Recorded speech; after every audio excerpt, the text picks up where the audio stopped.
45 жаштагы Гүлхан Тагайназарова Бишкектин Атажурт конушунда жашаганына 5 жылдай болгон. Мурдагыдай көмүр жагып, үй жылытып эч ким убара болбойт. Аталган конушта былтыр газдаштыруу башталып, быйыл үйүнө көгүлтүр от киргизилген. Ыңгайлуу гана эмес, күнүмдүк тиричиликти да жеңилдеткен. Көмүр жакканда эртемен турганда үй муздап калат го. Мында жыргап калдык. Эртемен турганда үй жылуу. Элдердин ден соолугуна деле пайдалуу болуп, ыш быйыл аз болду.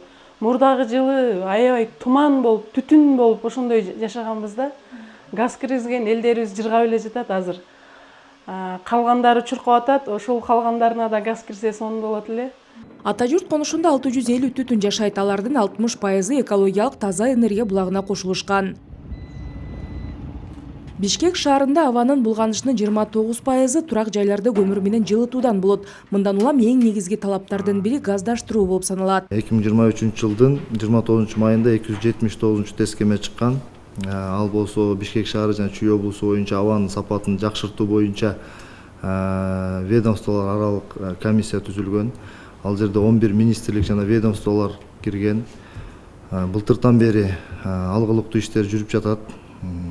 Бул смог боюнча, ошо ыш, Бишкектеги ыш, Чүй облусу боюнча ошону жок кылуу боюнча иш-чаралар жүрүп жатат. Учурда өлкөдө газдаштыруу иштери кызуу жүрүүдө. Мындан 10 жыл мурун иштин деңгээли 22% болсо, учурда бул көрсөткүч дээрлик 2 эсе өсүп 40%га чыкты.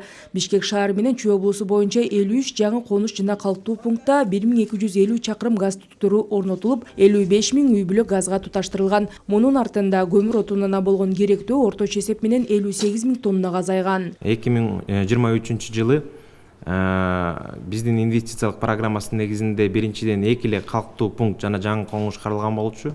Бирок экологиялык акыбалга жана энергетикалык тартылуу маселеси жаралгандыктан объектилердин суммасы көбөйүп, 12 жаңы конуш жана калктуу пункттарга газга берилди. Быйыл 2 ири объект Ак Босого конушу жана Новопокровка айылы газдаштырылат. 230 чакырым газ түтүктөрү курулат.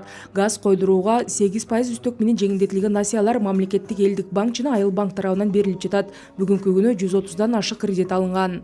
Министрлер кабинетинин тескемесинин негизинде 1 миллиард сом акча бөлүнгөн өкмөт тарабынан. Именно вот ошо газдаштырууга деп. Ал 1 миллиард сомдун 500 миллион сомун айыл банк тарабынан берилиш керек, 500 миллион сомун элдик банк тарабынан берилет. Кредитти бүгүнкү күндө кепилдиксиз, эч кандай күрөөсүз берип жатабыз. Эскерте кетсе, газдаштыруу процессинин аркасында өткөн жылы Бишкекте ыш 10%дан 15%га чейин азайган. Рахат Жаныбекова, Умар Малашев, Ала Тоо 24.